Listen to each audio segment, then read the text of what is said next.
likes the miracle stories. You don't get miracles without Yirat Shamayim.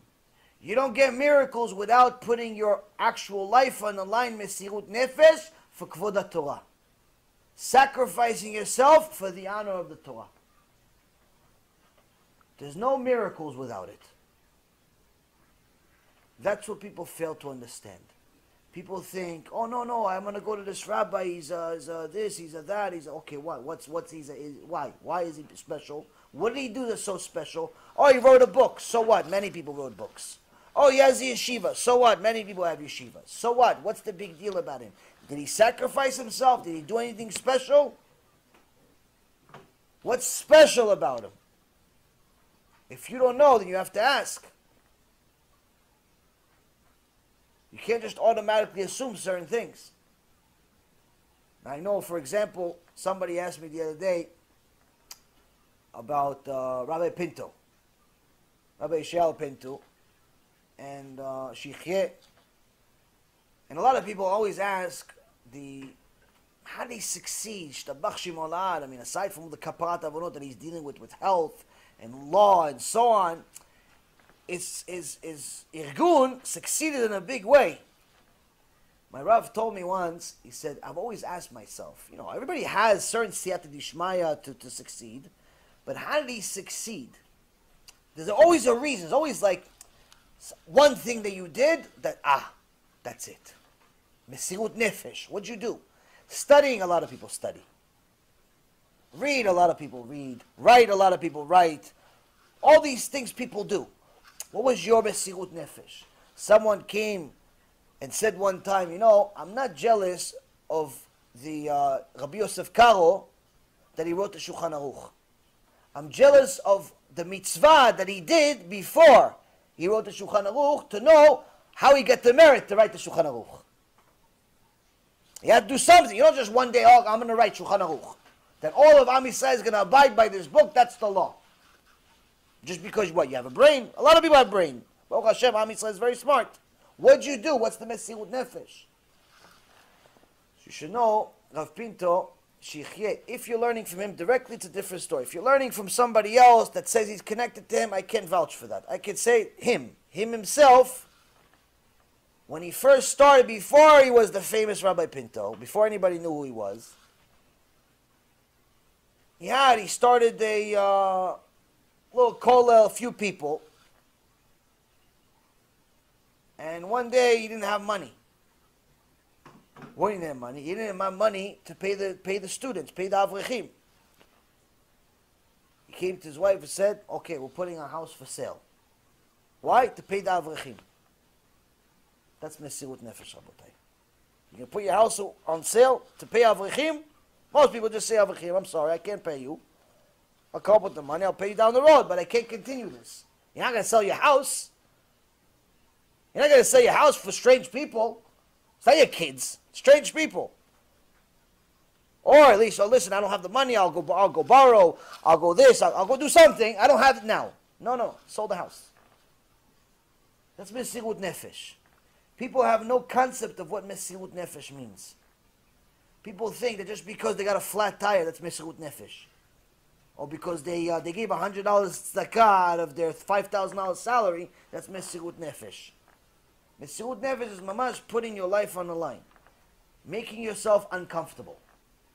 I always told people in the business world, if you ever want to succeed, already make it a rule. In order to be comfortable, you must become uncomfortable. If you want to be comfortable, you have to be willing to become uncomfortable first. If you're looking to be comfortable, you'll never be comfortable. You have to be willing to take risks. So, the Baba Sali was willing to put everything on the line.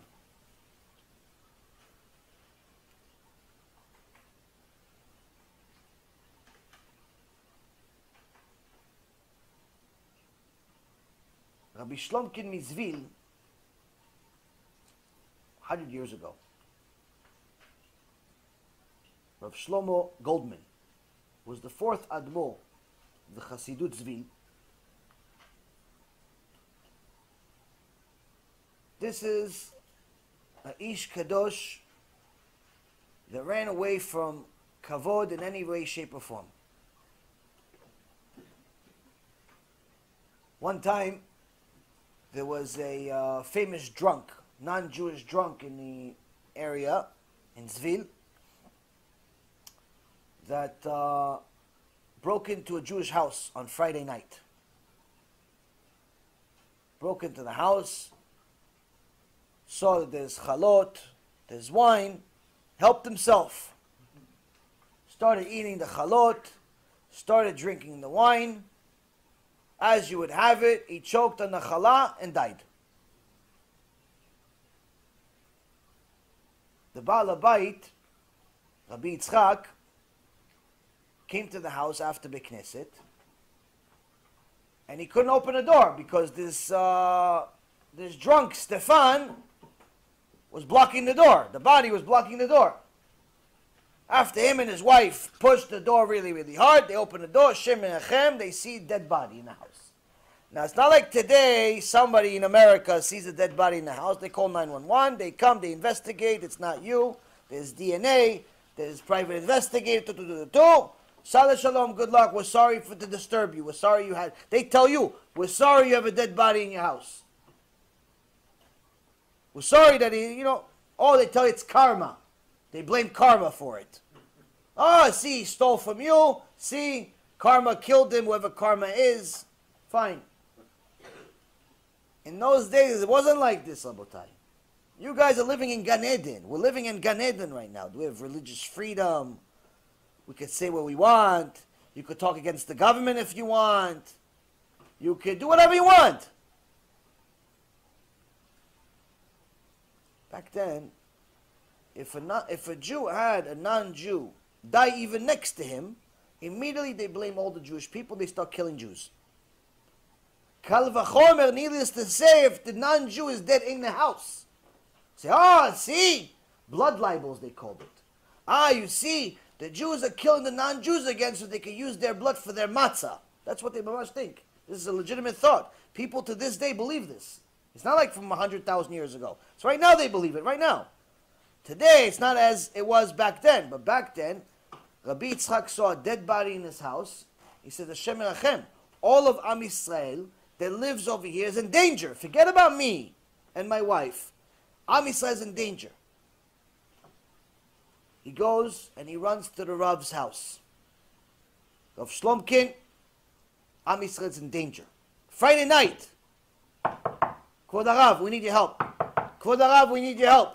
No, makara, what do you want? What happened? Kvod Rav, Stefan's in my house. He's dead. The famous drunk, he's dead in my house. Without thinking twice, the Rav says, 1 second.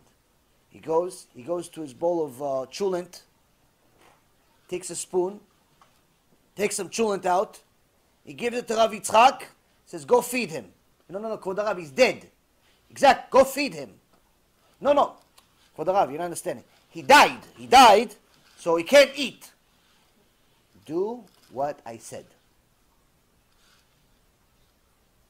What do? You ask him again. He didn't ask. He said, okay, twice is enough. He left, he goes to his house. Now Stefan's mouth closed. Now once a dead person closes their mouth, generally their whole body changes. Once a person dies, Hashem Erachem, the body becomes like a mamash stone. So to open his mouth was not so easy. Finally he opens his mouth. Finally he gets to a point, he says, Stefan, open your mouth already. Stefan opens his mouth. He puts the spoon of the Rebbe's cholent. He sees Stefan get up, not say anything, walk away. He starts following him. He says, what's going on over here? He starts following him. Where's he going? He goes back to wherever he came from and dies. Dies. But he doesn't die in a Jewish home. As soon as this story happened, Rabbi Slum Kid left Zvil and went to Eretz Yisrael and stayed there for the rest of his life. Because he knew that after such a story, you would get too much kavod. You get too much honor. So much honor that he ran away from it. Miracles he could perform. Honor he couldn't deal with. Now people love such stories. That's why they think today there's maybe some rabbis in the world that can make such miracles. I'm sure there is, but we don't know who they are. But what people don't like to hear about is how do you get to that level? Okay, nice. Thank you very much for a nice story. Some people believe it. Some people don't believe it. It's their problem. I don't care about what people believe or don't believe. It makes no difference to me. This is a story. You want to believe, believe. You don't believe, don't believe. Question is, how do you get there? Is it, oh, it's nice stories. Baba Sali loved everyone? No, no, no. He told everyone, you go to public school, you're dead. What about him? One time, Rabbi Slum Kid saw that people were getting too secular. Why were they getting too secular? Because the Kehillah was controlled by rich people. So he said, from now on, anyone who's a Mechalel Shabbat or has a child that's a Mechalel Shabbat is not allowed to get Aliyah in our Knesset. No more Aliyot. You want to come pray, pray. But you cannot get an Aliyah if you have a Mechalel Shabbat in your house. Even if you're yourself keeping Shabbat, you have a son that's not keeping Shabbat, you have a daughter that's not keeping Shabbat, you cannot get an Aliyah in our Knesset. Why? It's your fault. It's your fault your son or daughter is a Mechalel Shabbat. It's not their fault. They saw from you that sports are number one, so they made sports number one on Shabbat. They saw from you that business is number one, so they made business on Shabbat. They saw from you that Hashem is not important, so Hashem is not important anytime, so Hashem is not important on Shabbat either. The child is a replica of the parents. That's just a reality. You want to have good kids? Work on your midot. You want to have little Hitlers? Don't work on your midot. That's the way it is. People are coming, no, I have bad kids. No, you're a bad parent. I have bad kids. No, the kids are a replica of you. Just look in the mirror, that's the kid. You scream, they scream. You're angry, they're angry. You're cheap, they're cheap. You are their role model. Every normal child, until they get to adulthood, their only opinion are going to be, what does Abba and Ima think? If they see the rabbi of the school taking his job seriously, they're going to like it. But if they come home and they see Abba and Ima not taking the Torah seriously, they're going to say, the rabbi's a fool. The rabbi's a fool. He's just doing it because of his job. He's just doing it because he's making money. He's not doing it because he really believes. Because if he really believed, if what he was saying was true, then of course Ima and Abba would do it also. There's no way that Ima and Abba are making a mistake. There's no way that Ima and Abba are not taking God seriously if God was really serious. There's no way. There's no way that the rabbi knows, but Ima and Abba don't know. There's no way. So the kid is always going to follow Ima and Abba. If you're sending a kid to yeshiva, but at home he's secular, you might as well don't send him anywhere. It's the same thing. In fact, it may be worse. It may be worse. Why? Because kids that go to schools, where the school is a yeshiva and the house is secular, many times from my experience, I've seen them become kufrim gmurim. They become heretics completely. Why? Because now they think of Judaism as a complete joke. At least the kid that went to public school and his parents were public and the school was public, it was the same. No one knows, no one cares. When he saw religious people, yeah, it's okay, they're different people, whatever they are. There's no connection, but he has no disrespect to them most of the time. The ones that go off the derech and become real heretics are the ones that had mix. They had a mix. So parents are always surprised, oh, I have bad kids. You don't have bad kids, you're bad. You're a parent, you're bad. It's your fault. As hard as it is to hear, it's a reality. It's a reality. This is why when someone came to Rav Ovadia, a couple came to Rav Ovadia right after they had a kid, said, Kvod Rav, we need parent advice, how to be good parents. The rabbi says, Allah Shalom, you're late. No, Kvod Rav, the kid was just born 2 months ago. With Brit Milah, this, that, the other thing, Baruch Hashem. He's only 2 months old. He goes, yeah, exactly, you're late. No, Kvod Rav, He was born 2 months ago. No, maybe the rabbi is old. He doesn't hear well. He was just born 2 months ago for the Rav. He says, exactly, you're 20 years late. Why 20 years late for the Rav? Why? Why 20 years late? First, you want to be a good parent, you have to educate yourself. You want your kids to love Hashem, you have to educate yourself first. You can't expect your kids to do something you're not willing to do. You can't expect your kids to be modest if you're walking around with a mini skirt. Or with tight clothes that everyone knows the skin doesn't tell the difference between your skin and the clothes. You cannot expect your kids to love Hashem when all you talk about is business at home. You cannot expect your kids to care about Torah when all you talk about is the entrepreneurs of the world and who's on the news and who's the president and who's running next and the Democrats and the Republicans and this one and that one and all this shtuyot of this world. And once in a blue moon on Friday, it's like you're doing God a favor. Son, give us a Dvar Torah. And even when he's telling you the Dvar Torah, you're not really listening. But you want to look good to the guests that your kid said a Dvar Torah. It's mamash a joke. People fool themselves. And then they're surprised when we see in the parasha, Hashem says he killed 80% of Am Yisrael. Oh, maybe you're machmir, maybe you're stringent. I never heard this before. You had bad teachers then. What can I tell you? It's not my fault you didn't hear it before. It's what it says. Look at Rashi. It's not some Kabbalah. Look at Rashi. Everyone likes, no, but I like the Kabbalah stuff. I like the mystical stuff. So there's a story, Rabotai. It's going to put all this Kabbalah nonsense that people fool themselves with to rest, hopefully, if they understand the meaning of the story. The entire Kabbalah, the entire mystical aspect of the Torah, from that section of the Torah, from the Zohar Kadosh, comes from Rabbi Shimon Bar Yochai, 2,500 years ago. Now, we didn't really understand much until the Arizal came. The Arizal came and he gave us, mamash, uncovered, he took the veil off and gave us amazing chidushim. He had some students and he asked the students, go give me the Kabbalah commentary on the Gemara.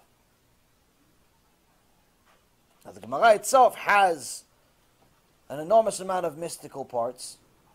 To write commentary on the Kabbalah, on the Gemara is an extraordinary thing to do. He tells the students, I want commentary on the Gemara.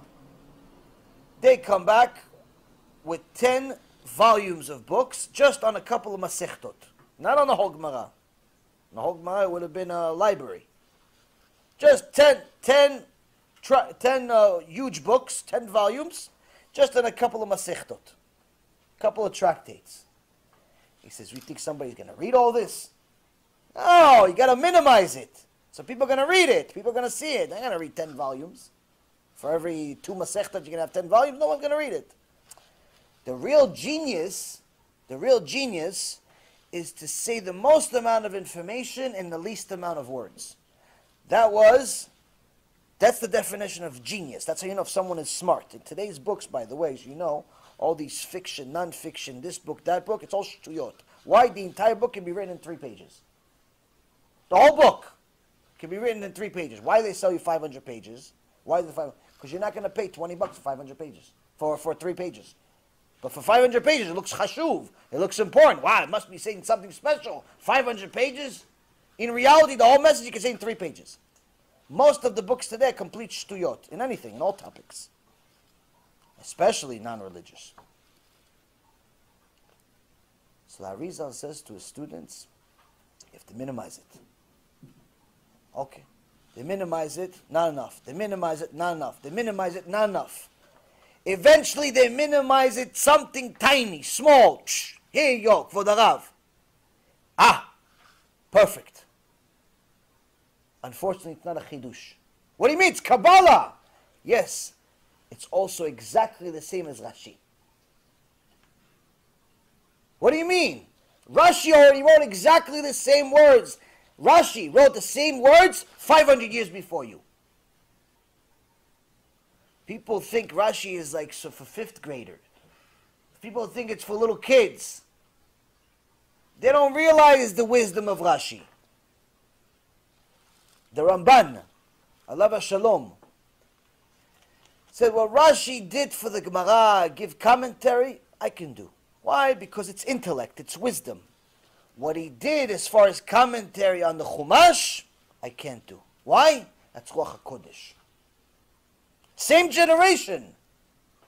Says Ramban says Rashi, it's Ruach HaKodesh. It's not from this world. So why did you continue? Why did you continue? Ramban also made a commentary on the Torah. He says, you read the preface, you read the beginning of his commentary on the Torah. He says, I'm sorry. He's apologizing. I'm sorry I'm not worthy to write commentary that's as great or even at the level of the people that came before me. But I can't help it. I love the Torah, and I must include my commentary. He's apologizing for the commentary. But the Kedusha that he wrote, all Chidushim. But people are like, no, I'm going to go to Kabbalah Center. No, I'm going to go learn Kabbalah. I'm going to go learn mystical Torah. Do you know how to keep Shabbat? Do you know how to keep family purity? Do you know how to be a decent human being? You know how to conduct business honestly? How to borrow money honestly? How to lend money honestly? How to give tzedakah honestly? Do you give maaser bichlal? Or you're still thinking maybe you don't have enough money to give maaser? You're still one of those people that thinks that maaser doesn't apply to you. It applies to everyone else except you. Hashem says, no, you're excluded. It's okay. It's okay. You make too much money to give maaser. You make too much money. It's not. Maaser is only for poor people. It's only for poor people that make $500 a week. They give maaser. It's easy for them. It's only $50. You, my son, you make $25,000 a month. You can't give maaser. You're crazy. It's too much. Maaser is only for poor people. So now, the question is, how did Rabbi Slum Kid Mizvil get to such a point of being a miracle worker, of mamash reviving the dead? How do you get to such a point? Why is it because his father was such, or his mother was such? No. When he heard that the rich people are controlling the community, and he said, rich people, if you're not keeping Shabbat, if your children are not keeping Shabbat, we're not giving you aliyot.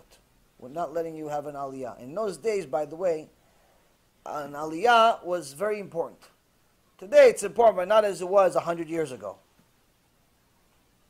Today you get an aliyah. If you don't get it today, you'll get it tomorrow. It's not such a big deal. In those days, the big machloket, the big debates would be, oh, how come you didn't give me the third one? The third aliyah was the most significant. People will debate, oh, he got the third, I got the fourth, I got the big balagan. Then they said, no, really it's the sixth one is the most important. In reality, it's the third. But they said, no, it's the sixth one. So then they said, at least they're going to argue only after the sixth one. They're not going to argue right away. So, but they said, oh, but he got 6, and he got 7, and he got this. Rabbi Slum Kid says, if you don't keep Shabbat, no aliyah for you. Your kid doesn't keep Shabbat, no aliyah. The rich people says, don't give us aliyah. We don't care. Don't give us aliyah.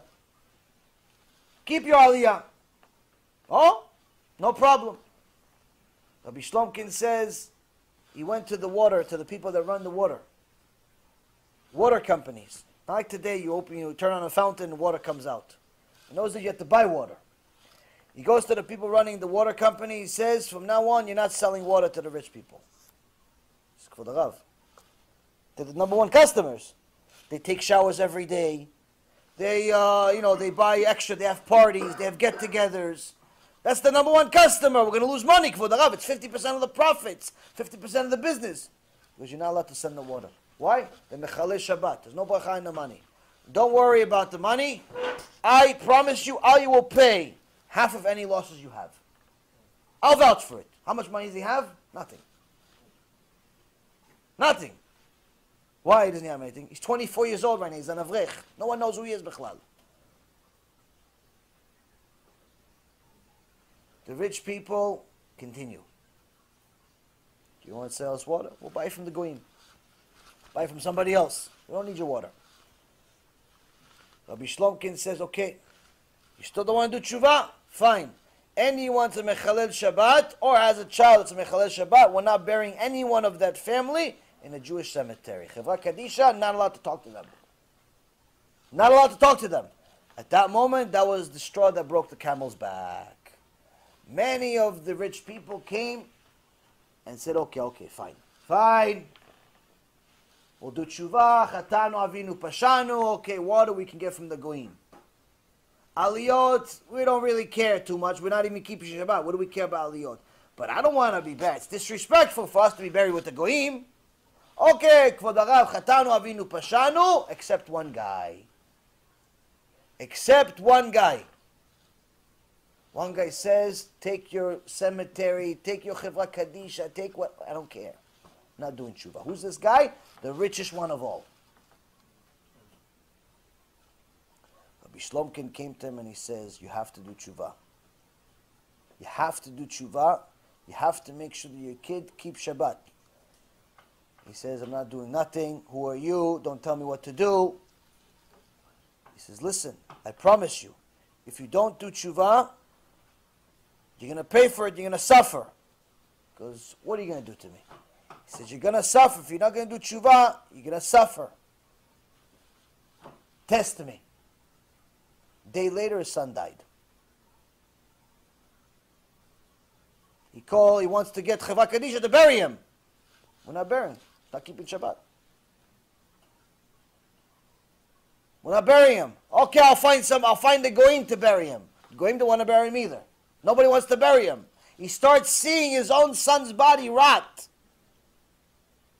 You start seeing a body rot, you do tshuva. He calls the rabbi, for the rabbi, I'll do tshuva, whatever you want, please, bury my son. He brought all of his kids back to Jewish school, did tshuva, Baruch Hashem, everything worked out. But Rabbi Slum Kid put his life on the line. Before he became a miracle worker, he was willing to put his life on the line, Rabotai.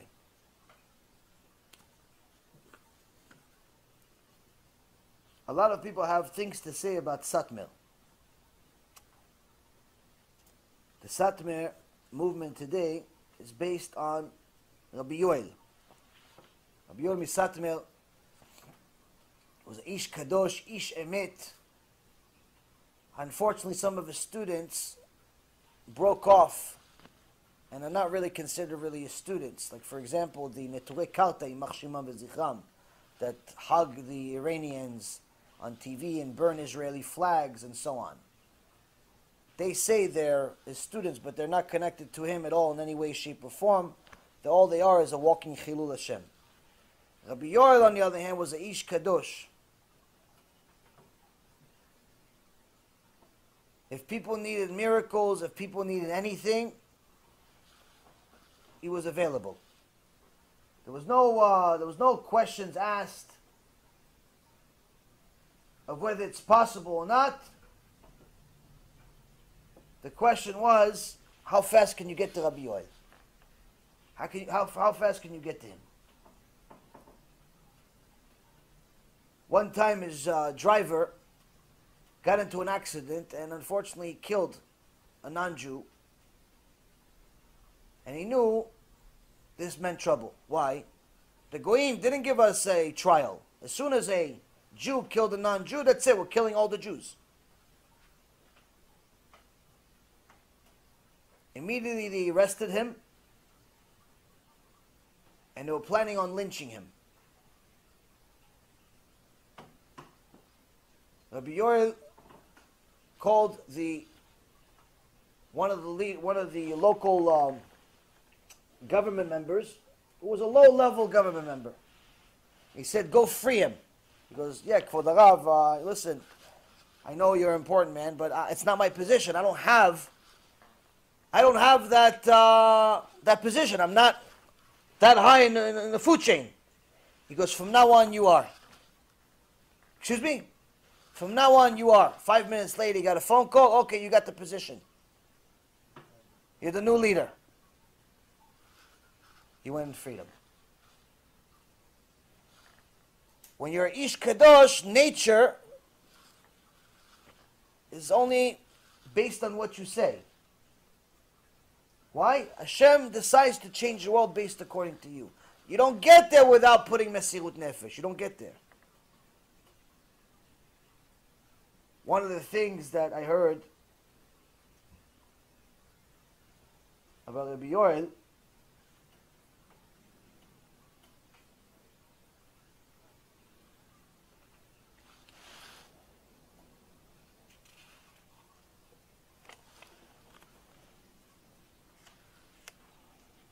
is that it's actually in a few books. Maybe I don't know if people know the story or not. There was a very rich guy that Mamash wanted to go to war with him. His name was Izado. Izado inherited a very big meat business from his father and decided that money is more important than God. He decided to make the business not kosher food and decided to care less about Judaism in such an extent that he wanted to have a mixed dancing wedding. Now, for anyone who doesn't know, mixed dancing, according to Judaism, according to the Torah, is 100% Gilui Arayot. What's Gilui Arayot? Gilui Arayot is one of the 3 sins that it's better off you die and not sin. It's better off you die and not sin. There's 3 of them. There is, if someone tells you, go kill another Jew, or we'll kill you. You die and not sin. Someone tells you, go worship an idol, or we'll kill you. You die and not sin. Someone tells you, go make a sex crime, go make a Gilui Arayot, or we'll kill you. Die and not sin. Gilui Arayot has different aspects of it. It could be actual intimacy with a woman that's not your wife. It could be intimacy with your own wife, but at a time that you're not allowed to be with her. It could be intimacy with a non-Jew. It could be an intimacy with a sibling. But it also can be even touching a woman that's not your wife. People think it's just the intimacy aspect of it. It's sex. It's not. It's even touching. So many people think that going to these mixed dancing weddings and bar mitzvahs and celebrations is fine. What's the big deal? Everyone does it. Well, the reality is that there's an enormous amount of sins in those places. Enormous amount of sins. To such an extent that there was one time a woman that asked Rav Nisim Yagen, alav shalom, to please come and give her a blessing. She's having a lot of problems. He came to her and he sees the house she lived in. He says multiple stories. Hashem gave her a house as big as the White House. Multiple stories. There's servants. There's this. There's that. But the woman miserable, crying. And she says, my husband left me. My son's on drugs. And my daughter's about to marry a non-Jew. What did I do for Hashem to give me such a punishment? He says, Rav Nisim again says to her, he goes, I don't know what you did, but these are some things that could have caused it. Your daughter, you probably sent her to public school. So she met Carlos at the public school. Your son, you probably didn't send him to yeshiva either. So he met the drug dealer while he was doing something in the schoolyard. And your husband, maybe, you guys didn't keep Taharat Mishpacha. You didn't really care about Shlom Bayit. You didn't care about Torah. So you probably went to one of these mixed dancing weddings. And he met his girlfriend over there and then he married her. She goes, Rabbi, are you a prophet? That's exactly what happened. He says, I'm not a prophet, but these are things that happen. The daughter went to public school, she met the non-Jew. The kid had nothing to do, no learning Torah, he met drugs. The husband met some other guy's wife at a wedding and danced with her. The next thing you know, he married her too. These are real stories, Rabotai. These are not fake stories. So Abiura says to Izador, Areg ve'al ya'avor, die, and this is not going to happen. It's going to happen, Izador says. I'm going to have the mixed wedding dancing. He has the party. They come tell the Rav, for the Rav, he's having the party right now. The rabbi says, we're going there. Now, he goes to the party. He says to the Baal Habayit, Izador, he says, listen, I'm warning you. I'm warning you, shut down this party. Not shut down. Who are you? What are you going to do to me? I have all the money in the world. I have all the protection in the world. Who are you? Little rabbi. Who are you? He said, I'm warning you. He says, what are you going to do? He says, all I can tell you is, just like your business is, you're going to be. The guy says, get out of here. Who are you? He has his party. Unfortunately for him, it was the last party he ever had. Why? The next day, he went to visit his business. His jacket got caught in one of the machines, and he became like his meat, grinded. You don't get to that level just by reading Parashat Shavuot to people. You don't get. It requires mesirut nefesh, Rabotai. It requires sacrifice. You have to put yourself on the line telling people the truth.